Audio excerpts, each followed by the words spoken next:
Hello, everyone. This is Marc Sabatella from Outside Shore Music, home of Mastering MuseScore. Welcome to the MuseScore Café. This is our first Wednesday session of the cafe where we're going to be just answering questions, your questions. So I'm looking forward to seeing what you have to ask for me today. Every week we cover a different theme, a different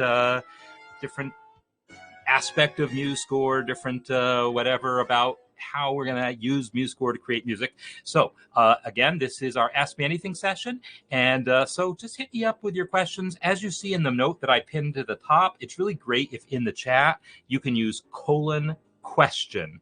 And if you just type :QUES, it'll autocomplete for you. At the beginning of your question, that puts that nice red question mark at the beginning of your question. It makes it easier for me to spot in the chat. So that is my recommendation. And while I wait for some questions to roll in, so Dave, when you type the question, it should pop up a little doohickey. Like, let me do it here so you can see it. When I type QUE, notice that as soon as I type :QU, it pops up a little thing that then you click to get your question. So anyhow, that's how that works. Okay, so the question is about swing, and before I go into that, I am at least going to mention that yes, we are underway with the Counterpoint course. Hopefully, my email weirdness is straightened out. This is a complicated thing involving email security that went into effect last month, the same time I made my change over to Outside Shore Music. So it's not directly related, but indirectly related, and I think I've got my email security settings set properly now. So apologies if you all missed some newsletters and missed some information about the Counterpoint course, but we are underway. You are welcome to join, highly encouraged. And tomorrow's masterclass will just be diving into our first weeks of lessons. All right, so Dave's question is about swing and if you are in swing mode. So there is no such thing necessarily as swing mode per se, but what you're talking about, I know, is when you go to format, style, there is a setting here that lets you control the swing for the whole score. So this is usable. I don't recommend it. This was the old way of doing swing back in MuseScore 1, and it got replaced somewhere in either MuseScore 2 or MuseScore 3, but we didn't get rid of the style settings because there were still scores that relied on it, but I definitely don't recommend using those style settings anymore. They're really just there for compatibility with 10-year-old scores. But in any case, if you do have a score that uses those style settings, you can, in fact, see them there in the style menu there, in format style. The normal way that I would like that people should be adding swing is using the tempo palette. So in fact, let me switch my workspaces here because I'm in my presentation workspace and I want to be in a different workspace where I have all my toolbars normal. All right, so in the palette under the tempo is where you'll find the swing markings, and this is where you will normally add swing to your score. This allows you to turn it on and turn it off, which is usually, often important that you'd want to turn it on somewhere in the score, turn it off somewhere else by adding straight. And you can also add it to just one staff if you want to have different staves, have different swing settings and so forth. So using the palette items under the tempo palette, in MuseScore 2 and 3, these items were in the text palette, I think, but now they are under tempo. All right, so Chris has a question about visibility of tuplets, which unfortunately the answer is yes, there is a way to do what you're asking about, but it is much more of a pain than I wish it were. So I'm going to go ahead and create myself a score for piano because I envision that at some point someone will have a score in which we need piano. And I'm going to demonstrate the process. You'll be able to see what the problem is and what the possible solutions are here. So, let's do this. Let's add a triplet. I'm going to add a eighth note triplet. So I'm typing 5, Control 3, and then enter some notes. and then I'll do again, 5, Control 3, enter some more notes. All right, so I've got, so let me get my volume back up. So we have these 3s here now. And if I then select all of these 3s by saying select similar and press V to make them invisible, they're still there, right? They're still there. You just can't, they won't show up normally. So this is how I will normally recommend if you want to have triplets and make them make the 3s not show. Like, you know, I always use Moonlight Sonata as the really familiar example of a piece that's almost all triplets. And after the first measure, we don't want to see all those 3s. They get cluttered. So you select all the 3s and make them invisible. And then it's really easy to select one, even though it's invisible. I can, even though this is invisible, I can still select it and make it visible. So that is how I recommend doing things. However, it is definitely the case, let me make these visible again by pressing V. If you noticed over here in the properties panel, you have the ability to not show the number. And when I do that, now they're gone, right? There's nothing to select. And so now it is going to be next to impossible to select that 3 to make it visible again. It's a really kind of unfortunate kind of design hole where once that thing is made to go away, there's not an obvious way to get it back. So let's talk about the non-obvious ways of getting it back. One that I rather like is if I just delete the middle 8th note here, it's going to give me a bracket. Because the default rule in MuseScore, well, in music notation in general, is that we don't show brackets on triplets or other tuplets if there is a beam connecting the same notes. It's superfluous to have both a beam and a bracket. So if the notes are already beamed together, by default, we don't bracket them. What that means is that most 8th note triplets don't need brackets, but quarter note triplets don't have beams, so they do get brackets, and 8th note triplets will get a beam if you delete one of the notes from it temporarily.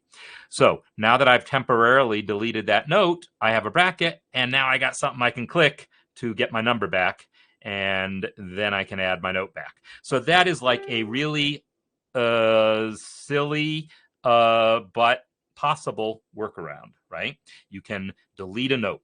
I think at one point, and maybe someone else will either remember me posting this or you all have figured this out yourselves. I think there might be some trick other than actually deleting the note that will make the bracket appear. What happens if I make it invisible? No, that doesn't do it. I feel like at some point I found how about moving, I'm going to use Control Shift down to move it to another staff. No, that doesn't do it. I feel like at some point I discovered an even more clever way to get the bracket to appear, but it sucks no matter what. So here is another option for you. Let me again select that 3 and again say none. I'm going to enter a dummy triplet over here, 5, Control 3. And now I'm going to right-click this guy and say select similar. And it's going to select all the triplets, even the triplets that are invisible. And now I can set their number type to show a number, and that'll bring them back also. So there's a number of lame, hacky ways of solving that problem. But it's, yeah, there needs to be a better way. And unfortunately, currently, there is not. Ideally, let me tell you what should work. Since I still don't see, oh, I do see, oh yeah. Stephen asked about invisible right as I was doing it. Okay, yeah, it didn't work. I feel like there was some other clever workaround I came up with. But okay, so I'll tell you what should work. It should work that if I have that C selected and I press Alt right, it shouldn't go directly to the note. It should move the focus to the triplet indication. That is, to me, a bug, right? Because it should be the case that Alt left and Alt right will traverse every single element of your score, including things like bar lines there, right? It'll also traverse time signatures and the key signature, even though the key signature is C major, it will traverse over there so you can change it, and treble clef, and the opening bar line, etc. Right? So alt left and alt right are designed to select every single element in your score, but there's a couple of things that are unfortunately left out, and the triplets are one of them. And that is yeah, there is an issue already submitted on GitHub, and I think someone started some work on that, and then they got confused because it was like a student working on it for a project, and I'm hoping that they figure it out or someone gives them help, but I do expect to see that fixed at some point. I think there's like one or two other element types that alt left and alt right skip that they shouldn't, and at least that have been reported. All right, so I need more questions. I'm going into a lot of detail about the triplets because I have time to. And also, let me just come back to the swing thing for a moment. Yeah, so if you get a score from an unknown source and it seems to be swinging and you don't know why, there's two possibilities. One possibility is that someone did go to format, style, and set swing stuff up there. That is a possibility. But if you see what I see here, swing is set to off, and it still sounds like it's swinging, there's another possibility. This was more the case in MuseScore 3 than MuseScore 4, but in MuseScore 4, people would see the word swing in the text palette, and it was like, I think, bold, and they would look at it and say, hey, look, some bold-faced text. Let me add that to my score so I can have some bold-faced text, and then I'll edit that text to say something else other than swing. So people were adding swing elements from the text palette, and then editing them to say something other than swing. And so you might have some random piece of text that says, have a nice day, or whatever else.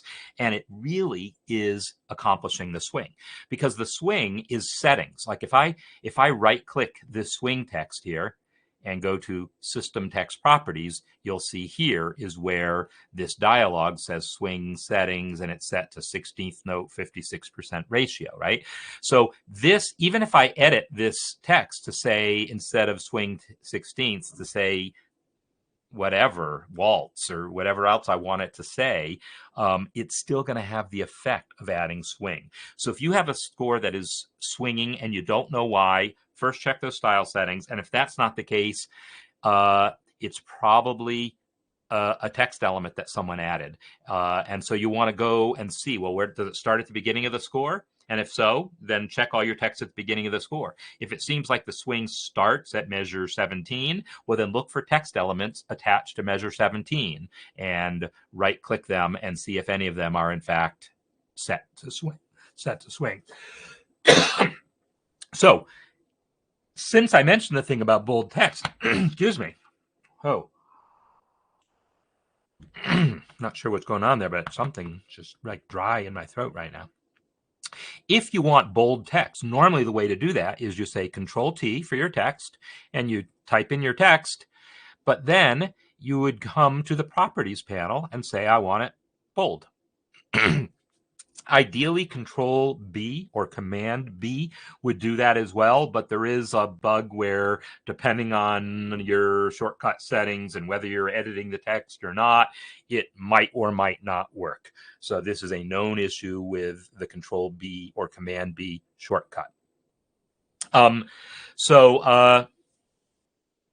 So yes, the properties panel, the bold button over here is how you do it. So Dave's got a really good question here about plain text and text that does something. So MuseScore has gradually added over the years new types of text. And for 4.3, there was going to be yet another new type of text coming, but they've decided to make it staff text as well. So the best thing to do is click your text and then look down at the status bar to see what kind of text it is. All right, so let's take a look at the different texts here. The title here just says title, right? For these texts in a frame, it's going to go off of whatever the text style is. If I click a tempo marking, it tells me it's a tempo marking. Tempo markings affect something, and if it's a tempo marking, you will see right there in the properties panel that it is actually capable of affecting playback. If you click a dynamic marking, it'll tell you it's a dynamic, and dynamics also affect playback. In fact, they're not even customizable at this point. They just do. There's a new system being developed to tweak the playback further. So if it says dynamic, it affects playback. If it says tempo, it affects playback. Look at this guy here that says mute. Let me zoom in a little more. This guy here that says mute, this says it is a playing technique annotation. That's a new MuseScore 4-ism, and it's how things like guitar switches from clang, clang, clang, tick, tick, tick, tick. And it's also for trumpet mutes, it's for violin switching between arco and pits. So all those things will say playing technique annotation when you click them. And if you do that, then it will do the thing that it says it's supposed to do. So playing technique annotations, by definition, affect playback. If it's a chord symbol, it's going to say chord symbol, and that will also play. So most of these symbols, based on what type it says in the status bar, you'll know, is it going to affect playback or not? However, for things like staff text, it just says staff text. There is no way to know if this staff text has playback properties associated with it. For 4.3, there's going to be a new little icon that shows here for this new thing that's coming along called playback. I can't even remember what it's. Sound flags. They're called sound flags, but they're also designed to switch between sounds and some new feature that's coming. So there'll be a little icon next to the staff text if it's got one of those. But for now, all you're going to do is you're going to right click this thing and go to staff text properties, and you'll see swing settings. That is the only setting currently attached to text, to plain staff text or swing settings. It used to be there were settings that would change MIDI Oh, my camera was a little funky there. I just realized that. Used to be that there were settings that would affect various MIDI qualities, MIDI aspects. If you were connected to an external MIDI device, those are no longer a thing. But with 4.3, as I said, there will be new settings available, and there will be an icon that shows up right next to the text itself. So what else can I answer? What else can I answer here? I'm again scrolling just to make sure I didn't miss anything. While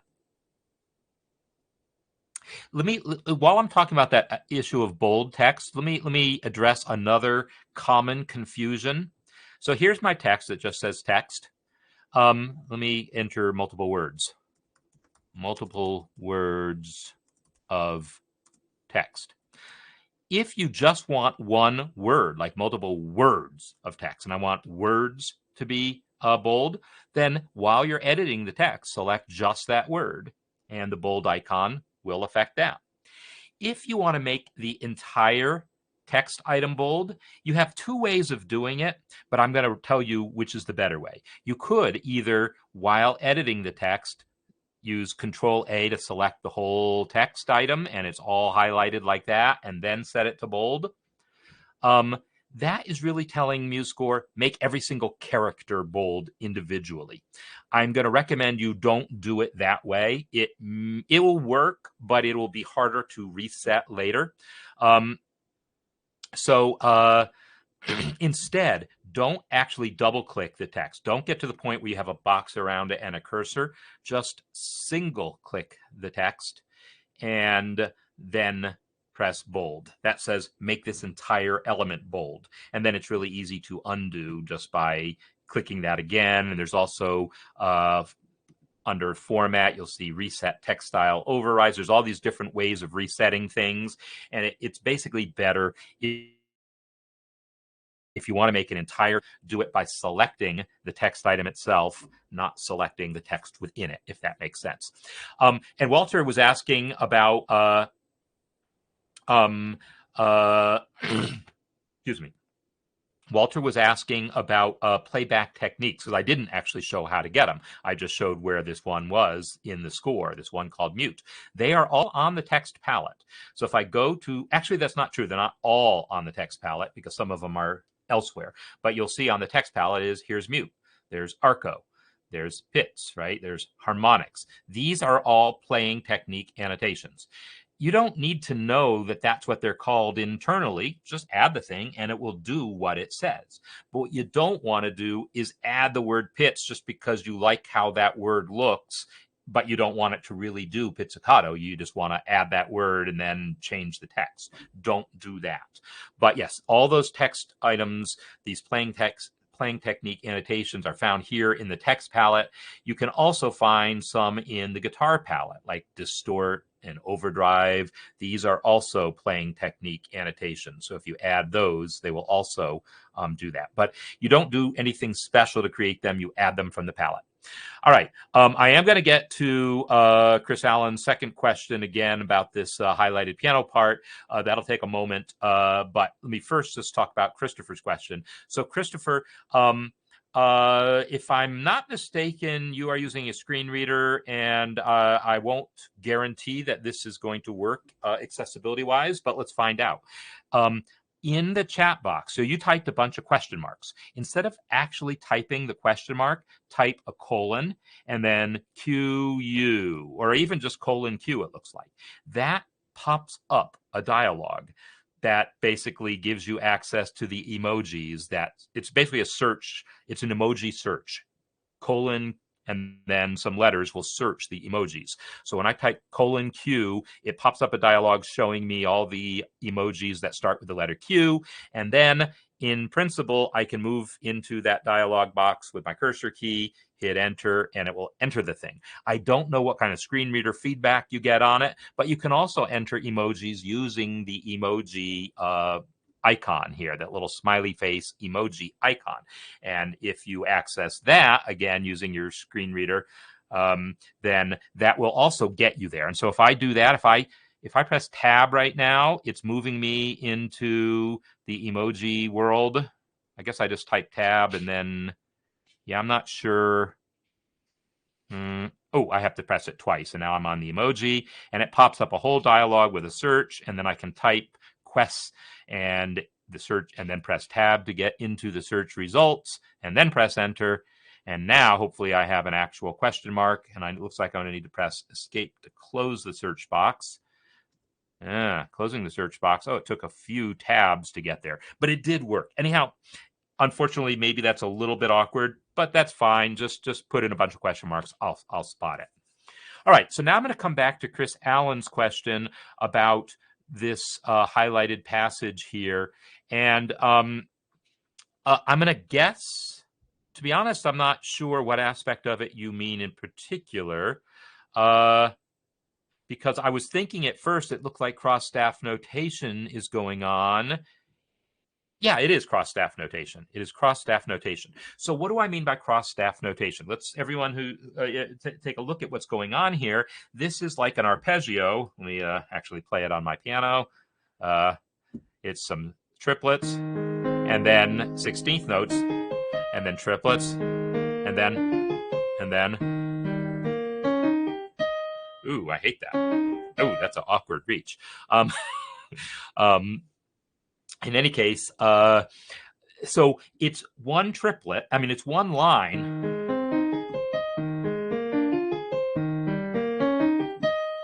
And I'm probably messing up rhythms because I don't really know the piece, but it's one line that moves between the hands, and the way it's notated, notice there's no rests, right? There's no rests, like the left hand starts and there's no rest above it for the right hand. Then the right hand has, and there's no rest below it for the left hand. This is telling me that this is all one line using what's called cross-staff notation. And so that is what I'm going to show you how to do. Christopher, let me come back to your... All right, so Christopher, I'm going to come back to your question just because I'm in the middle of talking now about the other thing, but you're right, I did miss it. But I'll come back to it, don't worry. I want to show how to do the cross-staff notation, and this is why I'm glad I created an actual piano score here. Let's go ahead and add a key signature here, A flat, so I get something that's similar to the other. And what I'm going to do is I'm going to choose one or the other. In other words, I'm either going to enter this in the left hand or the right hand. It doesn't actually matter which if the line goes back and forth like that. Because I think I'm going to enter it in the right hand staff. So what I'm going to do is I'm going to enter that first triplet. So 5, control 3, and then I'll enter the pitches. E flat, down an octave, down another octave. And now I'm going to press control shift down. That moves it to the bottom staff. And then A, control shift down, C, control shift down. You can either control shift down one note at a time, or you can go back, select a group of notes, and control shift down them all at once. But if it's just a few notes here and there and it's kind of going back and forth, I like just doing it as I go. And now I can enter the 16th notes, and it's E flat, A flat, C, E flat, and then it's a eighth note triplet. Wow, an eighth note triplet. So a 16th note triplet. So 4, control 3, and I type my low E flat, go down a couple octaves, and again, control shift down. And then I type my A, control shift down, my B flat, control shift down, and then I guess those are 32nd notes. So 2, and then equals for the natural, D, F, A flat, C. All right. So as you can see, I'm entering these notes and it's doing the cross staff thing. All I have to do then is select that rest, because I'm only entering these notes onto the top staff. Control shift down moves them visually to the bottom staff, but they still live on the top.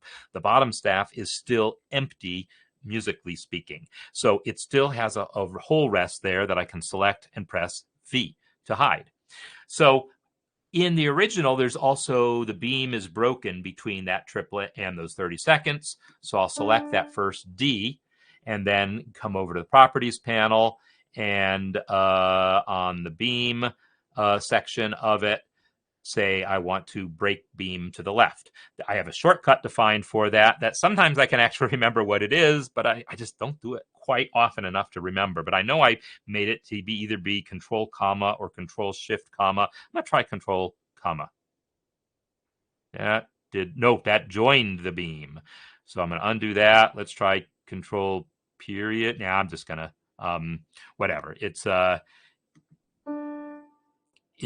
if I go to click where it says beam, I will say break beam left, and it breaks that beam. There was also a question from Stephen about breaking beams. And yeah, so I'm not sure what you did exactly here, because by default, you should never see what you see here. So you must have fiddled with things, because that wouldn't happen by default, right? So whatever you did, you need to undo. So maybe just select all those notes, and then under where it says in the properties panel where it says note, beam, just set them all to auto. And that will set it back.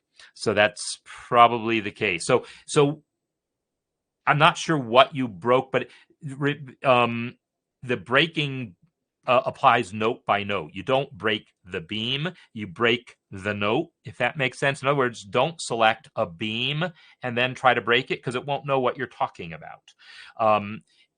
Breaking is about note by note. If you want to break the beam into the third note, you select the third note, and then under beam, say break beam to left, right? And that's how you would get what you got there. My guess is that's what you did, is selected a beam, and then you tried to say break beam left, and I don't even know what happens. I guess it just does it to all the notes. But I guess, Stephen, I don't quite understand what you're talking about, because this looks bad to me. I would think that you want to fix that beaming, because that beaming looks wrong. So I'm not quite sure what you mean by looking the same. The way to make it look the same is to fix that. Select that third note, which I assume is a B, because that looks like the remnant of a treble clef here. Yeah, it's a treble clef. Select the B and reset its beam to auto, and then they will look the same. So that's the best that I can say. If you just mean that if the one had first two on a rest, then you definitely want the bracket, because as I said, the rule is you need to show the bracket if the notes are not all beamed together. That is the general rule. If you want to break the rule, if you want to, like, trying to create an exercise to say, to make the reading harder or something, you could select that triplet. Like, here's triplets with a rest. Let me move the rest down too. If I select that tuplet, I can, under bracket type, say I just want the 3, and it will gladly do that and therefore confuse anyone reading it, but I highly, highly, highly recommend against it. All right, so I'm now, and so I see that also was a question, and yes, Mac users, anytime I say Control, mentally substitute Command, anytime I say Alt, mentally substitute Option. Those are the two main keyboard adjustments that Mac users always need to make. Other adjustments, like when I say right click, it really means control click. That's not so much Mac versus Windows. That's 2-button mouse versus 1-button mouse on any system. On any system that only has a 1-button mouse, right click means either control click or it means 2-finger tap of a touchpad. All right. Yeah, I would say if you did that, I would be very angry at you. If you gave me music that had that looked like this and did not show the bracket and had that broken beam on the B, I would look at it and think, this guy, I don't know what he's trying to tell me, and it would greatly break my concentration and cause me to play it wrong. There's no reason in the world that these shouldn't be both beamed triplets that I can imagine. So I guess I'd have to understand more about what you're trying to actually accomplish there. All right, so I'm now going to come back to Christopher Bartlett's actual question here about text affecting playback and a list of them. And so, no, there's not so much a list of them. It's whatever is on the palettes. So every single item on the tempo palette affects playback. That's why it's there. So every single item on the tempo palette affects playback, or if you add tempo text yourself via like add, the add menu, add text tempo marking, right? Any marking that says it's a tempo marking will optionally affect tempo. If I add one, I'm going to use can I remember the shortcut? The Control Alt T. Control Alt T? No, it's like I use these things and then I forget what they are. It's come on, Shift Alt T. Yeah, Shift Alt T. There we go. Every once in a while, I just forget things that I know. When you add a tempo text, it by default affects playback. But if you go to its properties panel, there is a checkbox there that that controls how it affects it, whether it just looks at the written tempo or whether you want to override it. So there are, for some tempo markings, they might not do what you think they're going to do. But in general, tempo markings always have the capability of affecting playback. Playback technique annotations, basically anything that's on the text palette. Let's look at the text palette. I'm going to read off the items here. Text palette has staff text, and it has a staff text line. It has system text, it has a system text line, and it has expression. Those do not affect tempo. Anything about playback. Those are just there for you to use as you see fit, unless with the staff text or system text, you use that dialogue to make it affect swing. The rehearsal mark also does not affect playback. So staff text, system text, expression text, rehearsal marks. Those are the tempo texts. Those are the text items that on the palette that do not affect playback. And they are deliberately chosen to be generic. Staff text. It doesn't say what it should do. It just tells you it's text that applies to a staff. System text is text that applies to a system. So these ones that are all generic like that, they do not affect playback.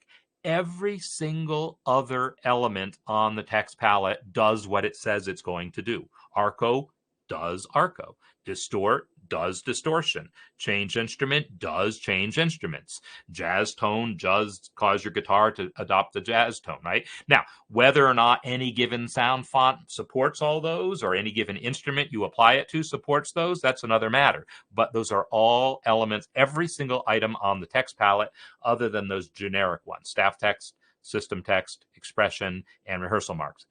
Every single thing on there at least potentially affects playback. So is there a consordino? So consordino is Italian for mute. So mute is the text that does that. So if I have a trumpet, let me add a trumpet to my score. It is a brass instrument. And I put in some notes for it.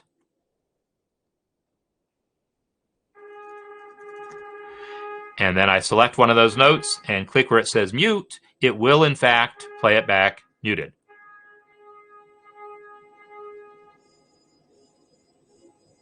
It is quite a bit quieter, as mutes typically are, and some people have observed and reported on GitHub they think, subjectively speaking, it might be too quiet, and I'm inclined to agree.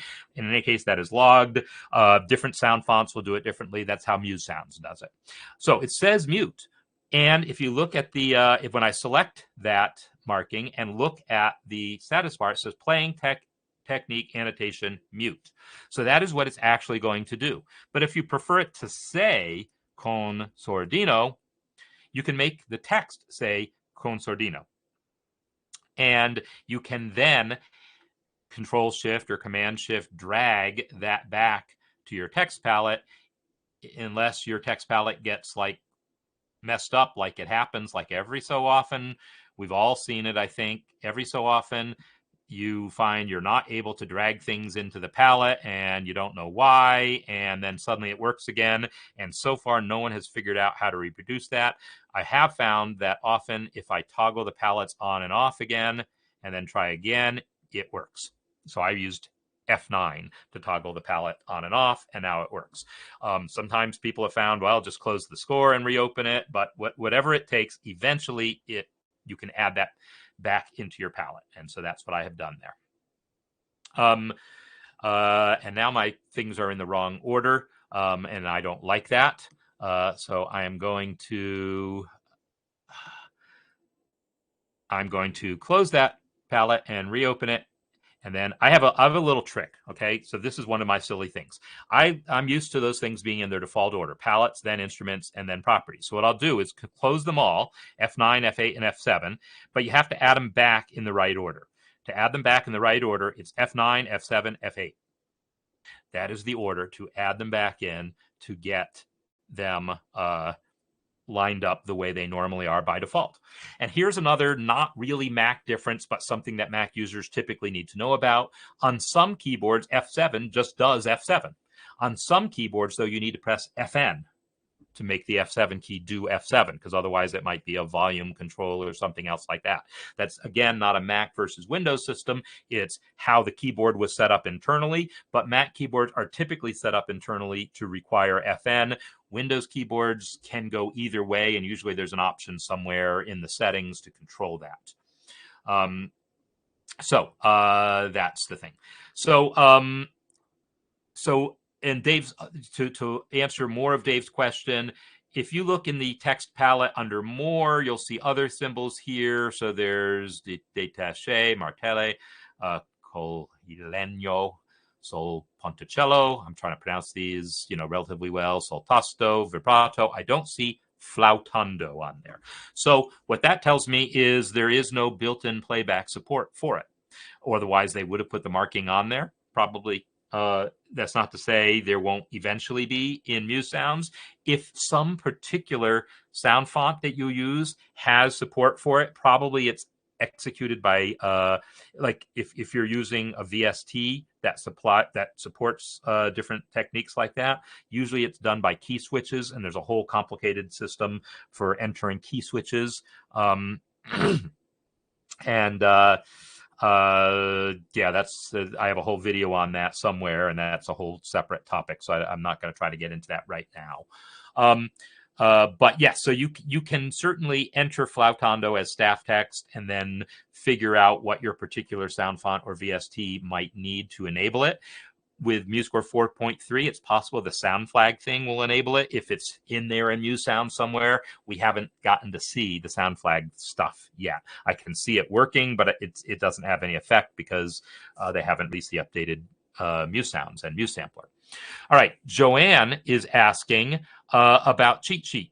Yes, so absolutely. If you go to the MuseScore 4 course, go to Mastering MuseScore 4. So let me flip over and just so everyone can see where this thing is. If I'm looking at the the community here and click on Mastering MuseScore 4, actually, I'm not even going to click. No, I'm not going to do that because that's going to show you all this stuff that you don't need to see. Because every time I go to look at the thing, it shows me like status reports. All right, in the search box at the top, type keyboard shortcuts. And when you do that, you'll see all these things that refer to keyboard shortcuts, including posts, comments, and lessons. We want the lesson on keyboard shortcuts.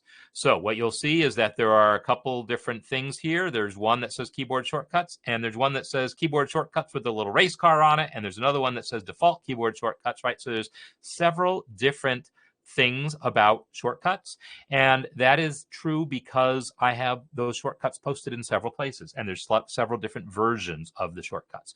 So you can click on one of these to go visit that, and I would recommend the one that has the race car on it, because remember, those are the fast track ones. Those are the ones I think everyone should go through first in the course, or the race car lessons. So if you click on that, I will shift click it so it opens in a new window, and you'll see that it goes straight to that lesson. But you could also find that lesson any other way, and you will find a table of shortcuts here. Oh, this is actually a lesson about it. Yeah, so one of the other links will have the downloadable cheat sheet. It's probably the first one. Oh, the one that even says you can download a printable one. So let's go to that lesson. So that lesson will have the downloadable printable cheat sheet.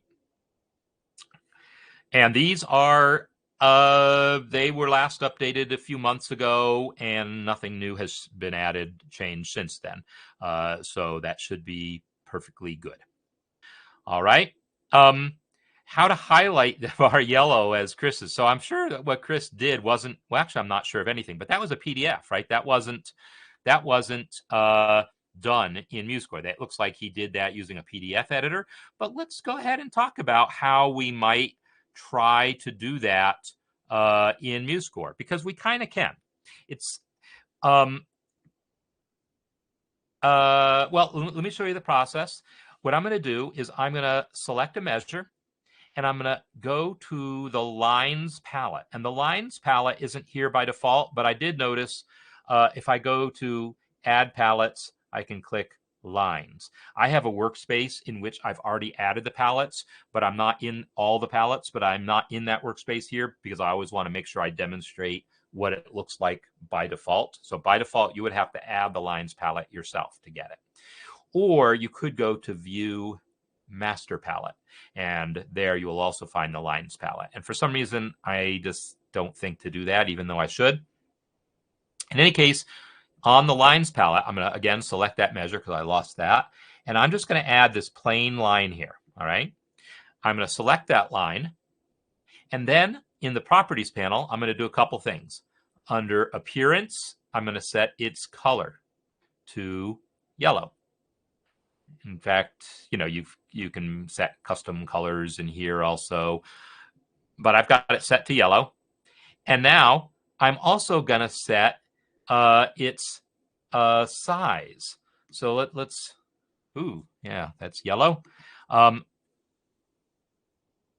want to set its thickness here. So I don't want it thin. I want it 4 staff spaces tall, because that's how tall a staff is.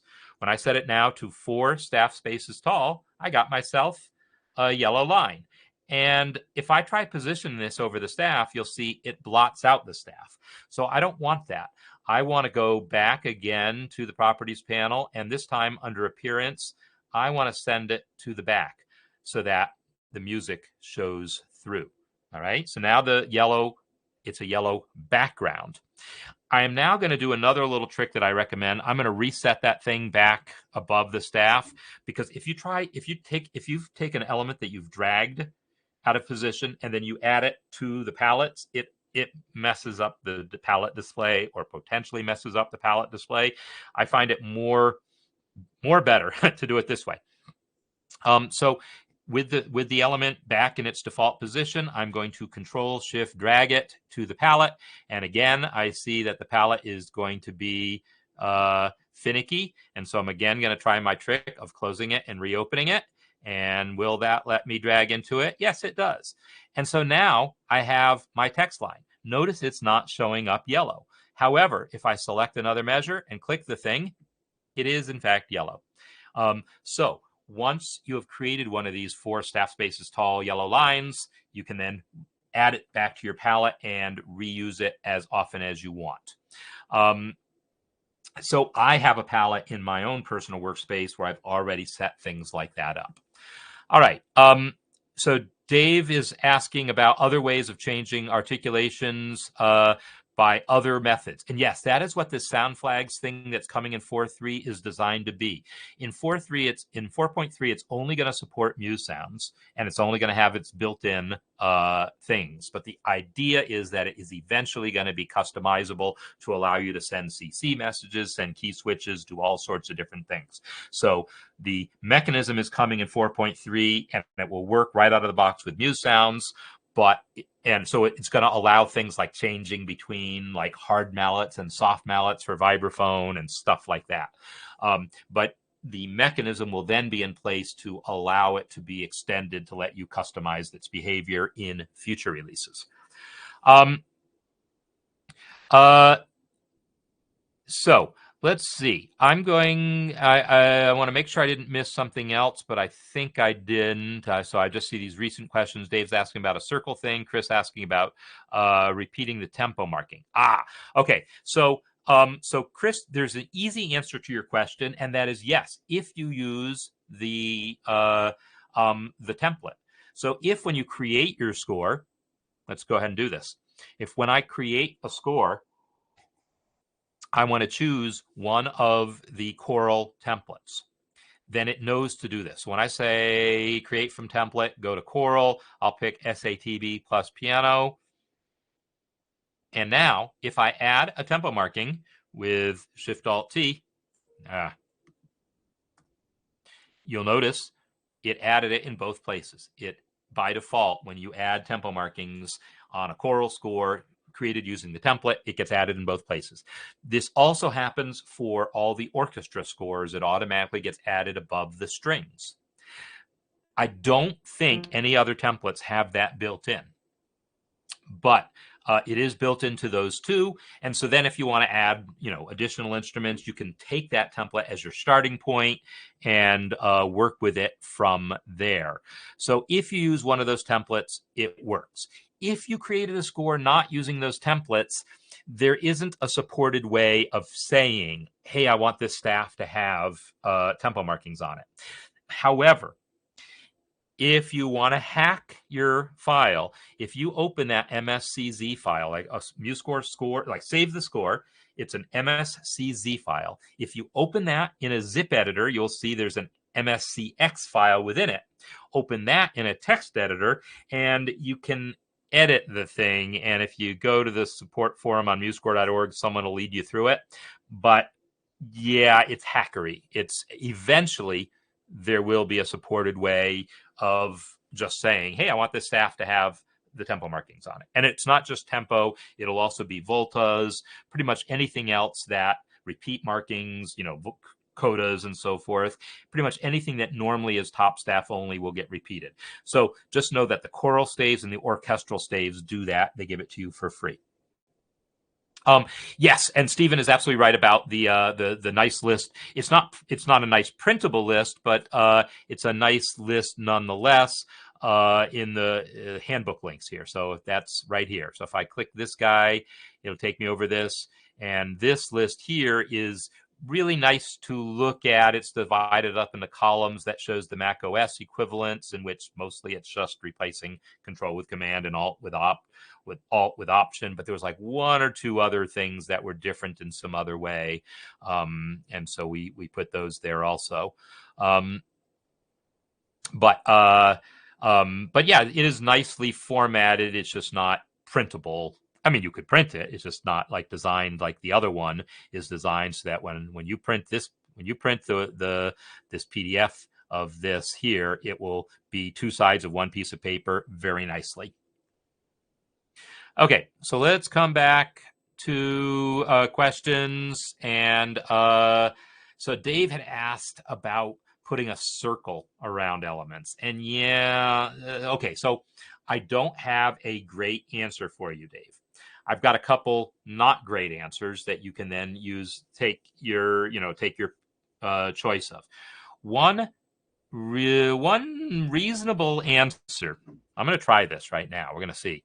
I'm going to go over to my web browser and I'm going to do a web search for circle SVG image.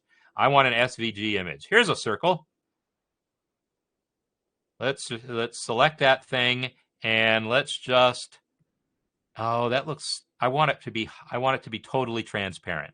But in principle, if I get an SVG and it's transparent, and I'll know it's transparent because I'll see, here, this one's transparent. So I'm going to go ahead and take this one. And I'm going to say copy image. And I'll come over to MuseScore, select a no to rest, and paste. And hey, what do you know? Now I've got a circle. And I can resize this thing as I see fit. And now I got a circle around things. So you're kind of at the mercy of the images you find online and, how thick that circle is and so forth. But, if you find a circle SVG image you like or whatever shape, it does work really well to just copy and paste it directly in your score. You can paste it onto a note. You can paste it onto a bar line. You can paste it into a frame. Those are the things you can paste onto. The other possibility is I could go to Control T here, type some text, and then type in some dummy character like Control Space. Actually, I'm going to put a letter there because make sure I can actually see it. And now that letter here, I am going to go into the Properties panel, and where it says Show More, say I want a circular frame around it. And then I can choose things like the border color, the fill color, the thickness of that frame, the padding. That's the big one I want. I want to make that thing bigger. Do I want to make it thicker? Yeah, I want to make it thicker. And now I can just drag that thing wherever I want it, and I got it. And then that text, I can now delete that little letter, leaving just the control space. However, you might find that it behaves funny. The actual text you put in there, if you only put a space in there, I think it doesn't know how to calculate its size well. I think control space works better, but you might have to do some experimenting there. But in any case, that's another way of getting circles. Yet another way of getting circles. Control T for staff text. And now I'm going to open the special characters dialog with insert special characters. I'm going to come to Unicode. And then I'm going to look at geometric shapes. Geometric shapes. And somewhere in here is a circle. So now I have a circle, and there's probably different fonts will have different ones. I got myself a circle now, and then I can increase its font size and make it bigger. But, now I don't have control over its thickness. But again, drag it into position and you can circle whatever you want. So there you go. So and Allison is saying that creating something as a PDF and exporting it totally works. So PDF is okay for that sort of thing. If it's a simple thing like a line drawing, geometric shape type of thing, I would recommend SVG as opposed to PDF because MuseScore is going to handle it a little better, and the quality will theoretically be slightly better, but they could either one of them work. So if you have the ability to use SVG, I would pick that. PDF would be my second choice. PNG would be my third choice. Those are the three choices that will all give you the ability to add images in there. So SVG is your best choice. PDF and PNG, depending on what you're doing, either of them could work. But PDF, Yeah, I've never actually tried attaching a PDF directly in MuseScore. I don't think that works. So I think you would then have to export from there, and you're going through an extra conversion. But I guess I've never tried it. And so the same is true with arrows. And actually, that thing I just did with the like, check that out. If I go to the special characters palette, Shift F2 is the shortcut for that. There's also arrows, and here's an arrow. So boom, now I got myself an arrow, right? So Unicode has these characters, and then if you don't like how it looks in that particular font, well, you know, Edwin doesn't, it's probably not even using Edwin. It's probably because Edwin doesn't have a lot of these characters. Edwin is the default font in MuseScore for text, and it's missing a lot of characters. It just falls back to some other font. But you know, maybe you'll find that Deja Vu Sans or Sans, you know, some other font might be more to your liking, so you can play around with whatever other fonts you have on your system to see what they look like for those sorts of shapes. So yeah, someday I'm sure there'll be like a shape drawing utility built into MuseScore. It's just not like a super high priority because SVG does work great. It is definitely the recommended format. All right. I am just about caught up again, or possibly all caught up, and we're about out of time here also. So if there's like one more question that I can get to, happy to do so. But you know, otherwise, I'm going to just remind people that tomorrow, Music Masterclass, we'll be talking all about counterpoint. We'll be talking about the first weeks of lessons. So in particular, I'll be talking about the things having to do with texture, polyphonic texture, talking about consonance and dissonance, talking about voice leading, and contrapuntal motion, contrary motion versus whatever. And basically, I'll just be going through some examples, some of the pieces that people have recommended as like good pieces for study. We're just going to take a quick look at that, familiarize ourselves with some of these pieces, and we're going to continue to return to some of those pieces as we go through the course. But for now, I'm just going to be using them to illustrate the introductory concepts that we've learned so far in the course. All right. Colin has his one last question for us. If quarter notes are shown as 80, if you change the text to 120, will the tempo change? Yes. That is what the follow tempo box does. So this says 80, and when it says follow written tempo, if I then edit this to say 120, it's now going to play back at 120. So if I add some notes here, it's going to play back at 120. Dun dun dun dun dun ba-dum bum bum bum bum. All right, that's how I know what 120 is. It's a march. So there you go. Follow tempo works great for simple tempo markings like that. All right, I'm going to wrap up then and get back to my theme music.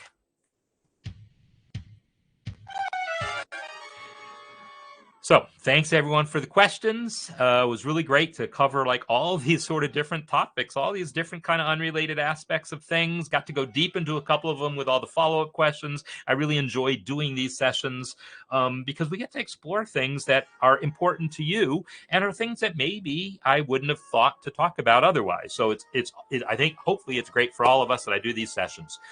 I am looking at introducing a new type of session. I alluded to this last month. I'm going to just give you a heads up. I'm going to do a beginner session on a semi-regular basis. I don't know if I'm going to do them every month. We'll see.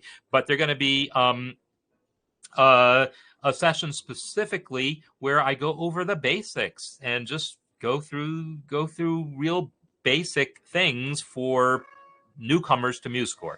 And those I want to promote to a wider audience and so forth. But typically there's something that will come up in there that even experienced users will be like, I never knew that. So in any case, I might do that next week. We'll see. But and I hope to see many of you tomorrow talking about counterpoint. And whenever I see you next, have a great week, great day, and see you next time. Goodbye.